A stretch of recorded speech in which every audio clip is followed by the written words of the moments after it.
I'm Teisha Bader with the JBS News Update for Tuesday, February the 24th, 2015.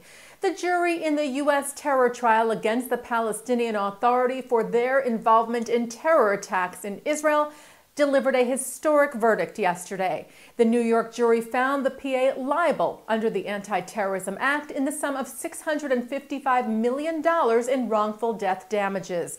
The lawsuit against the PA was brought by 10 American families of victims killed or injured in 6 terror attacks that took place in Israel during the Second Intifada from 2001 to 2004. They were represented by attorney Kent Yalowitz and the Shurat Hadin Israel Law Center, who said, "We hope as lawyers that we have, after years of difficult and emotional effort, secured for the families today a small measure of justice."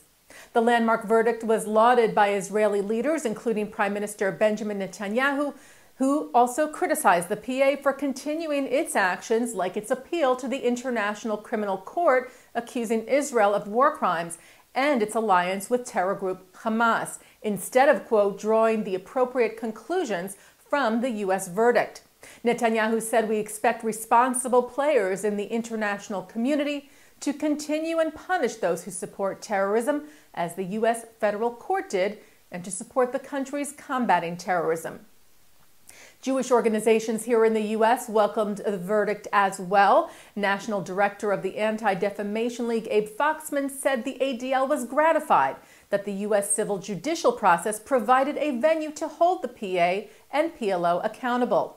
The National Council of Young Israel called the verdict a major victory for basic human decency and a big blow to terrorist organizations.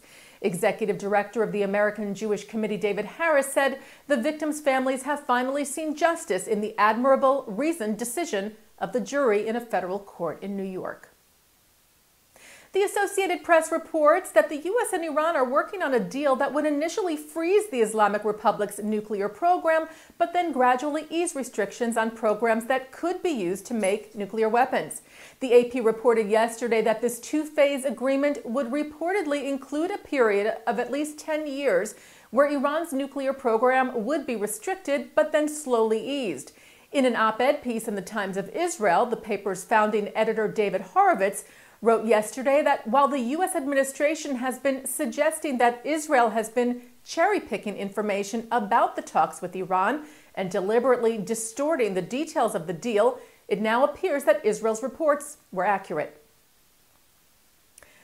And Israeli Prime Minister Benjamin Netanyahu has been invited to speak to Democratic senators while he is in Washington next week to address a joint session of Congress on the Iran nuclear threat.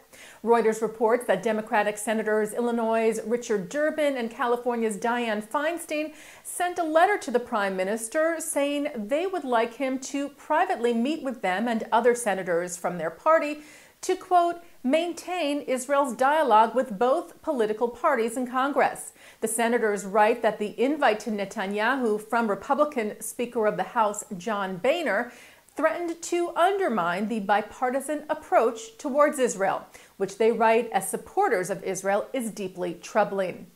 As of yet, there has been no official response to the invite from the senators from the Prime Minister's office.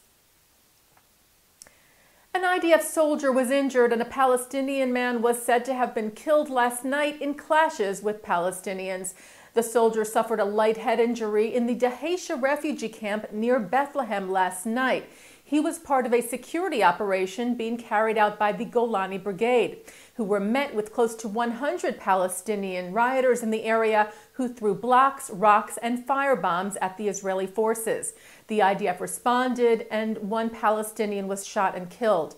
An IDF spokesperson said that after trying in vain to disperse the crowd of attackers, our forces felt in danger and opened fire at a leader of the rioters who was hit.